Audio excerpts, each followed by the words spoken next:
ಗೌರಿ ಕಲ್ಯಾಣ ಇವತ್ತಿನ ಸಂಚಿಕೆಯಲ್ಲಿ ಮೋನಿಕ್ ಮತ್ತು ಅನಿಕೇತ್ ಒಂದು ಹೋಟೆಲಿಗೆ ಹೋಗ್ತಾರೆ. ಅಲ್ಲಿ ರಿಸೆಪ್ಷನಿಸ್ಟ್ ಹತ್ರ ಕೇಳ್ತಾನೆ, ಒಂದು ರೂಮ್ ಬುಕ್ ಮಾಡಿದ್ನಲ್ಲ ಅಂತ. ಅಷ್ಟೊತ್ತಿಗೆ ರಿಸೆಪ್ಷನಿಸ್ಟ್ ಇದ್ದವನು, ಸರಿ ನಿಮ್ಮದು ID ಪ್ರೂಫ್ ಕೊಡಿ ಅಂತ ಕೇಳ್ತಾರೆ. ಅನಿಕೇತ್ ಮೋನಿಕಂದು ID ಪ್ರೂಫ್ನ ಕೊಡೋಷ್ಟೊತ್ತಿಗೆ ರಿಸೆಪ್ಷನಿಸ್ಟ್ ಅವ್ನು ನೋಡಿ, ಓ ನಿಮ್ಮದು ID ಕಾರ್ಡ್ ಇಲ್ಲೇ ಇದೆ ಸರ್ ಅಂತ ಹೇಳ್ತಾನೆ. ಮೋನಿಕಾ ಕೇಳ್ತಾನೆ, ಏನು ಅನಿಕೇತ್ ನಿಂದು ID ಕಾರ್ಡ್ ಇಲ್ಲೇ ಬಿಟ್ಟು ಹೋಗಿದ್ಯಾ ಅಂತ. ಹಾಂ, ಹೋದ ಸಲ ನಾನು ಮೀಟಿಂಗಿಗೆ ಬಂದಿದ್ದೆ, ಹಾಗಾಗಿ ಇಲ್ಲೇ ಬಿಟ್ಟೋದೆ ಅಂತ ಹೇಳ್ತಾರೆ. ಹೌದು, ಕರ್ಲಿ ಹೇರು, ರೆಡ್ ಚೂಡಿದಾರ ಅಲ್ವಾ ಸರ್ ಅಂತ ಹೇಳ್ತಾರೆ. ಲೇಡಿ ಜೊತೆ ಬಂದಿದ್ಯಾ? ಹೌದು, ಲೇಡಿ ಮ್ಯಾನೇಜರ್ ತುಂಬ ಸ್ಟ್ರಿಕ್ಟ್ ಆಗಿದ್ರು, ಹಾಗಾಗಿ ನಂದೇ ID ಕಾರ್ಡ್ ಕೊಟ್ಟೆ ಅಂತ ಅನಿಕೇತ್ ಹೇಳ್ತಾನೆ. ಅಷ್ಟೊತ್ತಿಗೆ ರಿಸೆಪ್ಷನಿಸ್ಟು, ಹೌದೌದು ತುಂಬ ಸ್ಟ್ರಿಕ್ಟಾಗಿದ್ದರು, ತುಂಬ ಫೈಲೆಲ್ಲ ಇತ್ತು, ರಾತ್ರಿಯೆಲ್ಲ ಅವರು ಅದನ್ನೆಲ್ಲ ಫೈಲ್ನ ನೋಡ್ತಾ ಇದ್ರು ಅಂತೆಲ್ಲ ಹೇಳ್ತಾರೆ. ಹೌದಾ ಅನಿಕೇತ್, ಇಂಥ ಕಡೇಲಿ ಮೀಟಿಂಗ್ ಎಲ್ಲ ಮಾಡ್ತಾರೆ? ಹೌದು, ನಮ್ಮದು ಆಪೋಸಿಟ್ ಸೈಡ್ ಅವರಿಗೆ ಗೊತ್ತಾಗಬಾರ್ದಲ್ಲ, ಹಾಗಾಗಿ ನಾವು ಈ ಥರ ಕಡೆ ಮಾಡ್ತೀವಿ ಅಂತ ಹೇಳ್ತಾನೆ ಅನಿಕೇತ್. ಜೊತೆಗೆ ರಿಸೆಪ್ಷನಿಸ್ಟ್ ಅವ್ರು ಕೀ ಕೊಟ್ಟು, ತಗೊಳ್ಳಿ ಸರ್, ನಿಮಗಿನ್ನು ಮೀಟಿಂಗಿಗೆ ಟೈಮ್ ಆಗುತ್ತೇನೋ ಅಂತ ತಗೊಳ್ಳಿ ಅಂತ ಕೀ ಕೊಡ್ತಾರೆ. ಈ ಕಡೆ ಕಾಂತಲಕ್ಷ್ಮಿ ಚಿನ್ನಿಗೆ ಫೋನ್ ಮಾಡ್ತಾನೆ ಇರ್ತಾಳೆ. ಚಿನ್ನಿ ಫೋನ್ ರಿಸೀವ್ ಮಾಡಲ್ಲ, ಬಂಟಿ ಕೊಡ್ತಾಳೆ. ಬಂಟಿ ರಿಸೀವ್ ಮಾಡ್ತಾನೆ. ಚಿನ್ನಿ, ಮೋನಿಕಾ ಸಿಕ್ಕಿದ್ಲ ಅಂತ ಕೇಳ್ತಾರೆ. ನಾನಮ್ಮ ಚಿನ್ನಿಗೆ ಆಕ್ಸಿಡೆಂಟ್ ಆಗಿದೆ, ನಾನು ಬಂಟಿ ಮಾತಾಡ್ತಿರೋದು ಅಂತ ಹೇಳ್ತಾನೆ. ಹೌದಾ, ಚಿನ್ನುಗೇನೂ ಆಗಿಲ್ಲ, ಅಂಥದ್ದೇನೂ ಆಗಿಲ್ಲ, ನಾ ಮತ್ತೆ ಫೋನ್ ಮಾಡ್ತೀನಿ ಅಂತ ಬಂಟಿ ಇದ್ದವನು ಫೋನ್ ಕಟ್ ಮಾಡ್ತಾನೆ. ಹೋಟೆಲ್ ಒಳಗೆ ಬಂದ ತಕ್ಷಣ ಮೋನಿಕಾ ಹೇಳ್ತಾಳೆ, ನೀನು 5 ಸ್ಟಾರ್ ಹೋಟೆಲ್ನ ಬುಕ್ ಮಾಡ್ತೀನಿ ಅಂದ್ಕೊಂಡಿದ್ದೆ, ಆದರೆ ನೀನು ಯಾಕೆ ಈ ಥರ ಮಾಡಿದೆ ಅಂತ. ಎಲ್ಲ ಹೋಟೆಲಲ್ಲೂ ನಮ್ಮ ಶೇರ್ಗಳಿದೆ, ಸೊ ಹಾಗಾಗಿ ಅವ್ರಿಗೆ ಗೊತ್ತಾಗಬಾರ್ದು ಅಂತ ಸೇಫ್ಟಿಯಾಗಿ ಇದನ್ನು ಬುಕ್ ಮಾಡಿದೆ ಅಂತ ಹೇಳ್ತಾರೆ. ಹೌದಾ, ನನಗಿದ್ರ ಬಗ್ಗೆ ಗೊತ್ತೇ ಆಗಲಿಲ್ಲ, ಸರಿ ಬಿಡು ಅನ್ನೋಷ್ಟೊತ್ತಿಗೆ ಫೋನ್ ಬರುತ್ತೆ ಅನಿಕೇತ್ಗೆ. ಹೋಗಿ ಫೋನ್ ಮಾಡೋಷ್ಟೊತ್ತಿಗೆ ಅವ್ರ ಚಿಕ್ಕಪ್ಪಂದಾಗಿರುತ್ತೆ. ಏನೋ ಬೆಂಕಿ ಫ್ಯಾಕ್ಟ್ರಿಗೆ ಬಿದ್ದಿದೆ ಅಂತ ಹೇಳಿದೆ ಅಲ್ಲ, ಈಗ ಸರಿ ಆಯಿತಾ? ಹ್ಞೂ, ಎಲ್ಲ ಸರಿ ಆಯಿತು, ಹಾಗಾದರೆ ಬೇಗ ಬಾ, ಇಲ್ಲಾಂದರೆ ಮುಹೂರ್ತ ಮುಗಿಯೋದಕ್ಕಿಂತ ಮುಂಚೆ ಇಲ್ಲಿ ತಾಳಿ ಶಾಸ್ತ್ರ ಮುಗಿಬಿಡುತ್ತೆ, ಬೇಗ ಬಾ ಅಂತ. ಅಷ್ಟೊತ್ತಿಗೆ ಅನಿಕೇತ್ ಇದ್ದವನು, ಹುಡುಗಿನೇ ಇಲ್ಲಿರುವಾಗ ಅಲ್ಲಿ ಯಾರಿಗೆ ವಿವೇಕ್ ತಾಳಿ ಕಟ್ತಾನೆ, ಈ ಮರಿವಂಕಲು ಮರ್ತು ಬಿಟ್ಟಿದ್ದಾರೇನೋ ಅಂತ ಅಂದ್ಕೊಳ್ತಾರೆ. ಸರಿ ಆಯಿತು, ಬರ್ತೀನಿ ಅಂತ ಫೋನ್ ಕಟ್ಟಿ ಇವನು ರೂಮ್ ಒಳಗೆ ಹೋಗ್ತಾನೆ. ಈ ಕಡೆ ಚಿನ್ನು ಮತ್ತು ಬಂಟಿ ಬರ್ತಾರೆ. ಬಂದ ತಕ್ಷಣ ಆಕ್ಸಿಡೆಂಟ್ ಆಗಿರೋದನ್ನ ನೋಡಿ, ಏನಾಯಿತು ಚಿನ್ನು, ಬಂಟಿ ನಿನಗೇನಾಯಿತು ಅಂದಾಗ, ನಿನ್ನ ಮಗಳು ಕೊಟ್ಟಿದ್ದು ಪ್ರಸಾದ ಅಂತ ಕಾಂತಲಕ್ಷ್ಮಿಗೆ ಚಿನ್ನು ಹೇಳ್ತಾಳೆ. ಏನಾಯಿತು ಅಂದಾಗ ನಡೆದಿದ್ದ ಘಟನೆ ಎಲ್ಲ ಹೇಳಿ ಕಾಂತಲಕ್ಷ್ಮಿ ಅಷ್ಟೊತ್ತಿಗೆ, ಹಾಗಾದರೆ ಮೋನಿಕಾ ಓಡೋದ್ಲ ಅಂತ ಹತ್ಬಿಡ್ತಾಳೆ.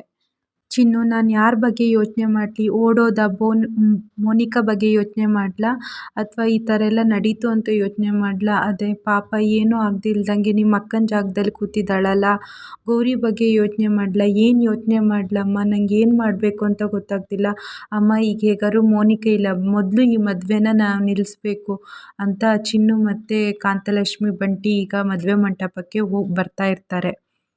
ಅಷ್ಟೊತ್ತಿಗೆ ಪೂಜೆಗೆಲ್ಲ ಶಾಸ್ತ್ರ ನಡೆದು ಪೂಜೆಗೆ ಅರಿಶಿನ ಕುಂಕುಮ ಹಚ್ಚಿ ಅಂತ ಭಟ್ರು ಹೇಳ್ತಿರುವಾಗ ಚಲ ಮನಸ್ಸಲ್ಲಿ ಹೇಳ್ತಾರೆ, ವಿವೇಕ್, ನಿನಗೂ ಹಾಗೂ ನಿಮ್ಮ ಅಮ್ಮಂಗೂ ನಾನು ಇದು ಬೇಕು ಅಂತ ಕೊಡ್ತಿರೋ ಗಿಫ್ಟು, ಇದಾದ ತಕ್ಷಣ ನಿಮ್ಮ ಮುಖ ನೋಡಬೇಕು ಏನಾಗುತ್ತೆ ಅಂತ ಚಂಚಲ ಮನಸ್ಸಲ್ಲೇ ಹೇಳ್ಕೊತಿರ್ತಾಳೆ.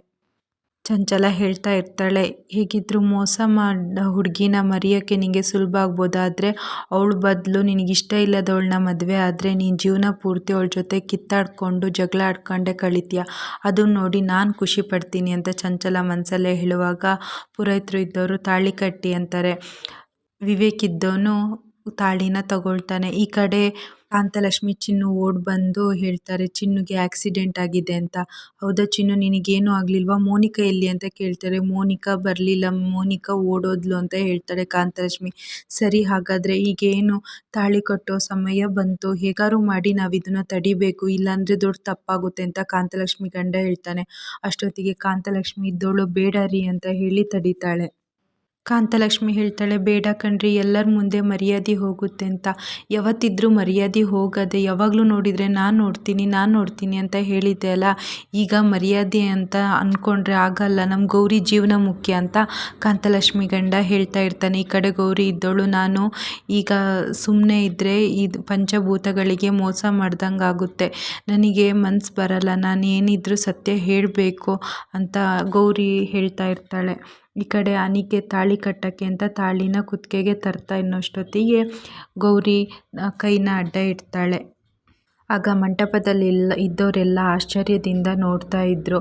ಈ ಕಡೆ ಕಾಂತಲಕ್ಷ್ಮಿ ಓಡೋಗಿ ಮಂಟಪಕ್ಕೆ ಬರ್ತಾಳೆ. ನಾನು ಅವಳನ್ನ ಸಮಾಧಾನ ಮಾಡ್ತೀನಿ ಅಂತ ಬಂದು ಅವಳ ಕಿವಿ ಹತ್ರ ಗೌರಿ ಮೋನಿಕಾ ಓಡೋದ್ಲು ಕಣೆ ಅಂತ ಹೇಳ್ತಾಳೆ. ಗೌರಿಗೆ ಆಶ್ಚರ್ಯ ಆಗುತ್ತೆ.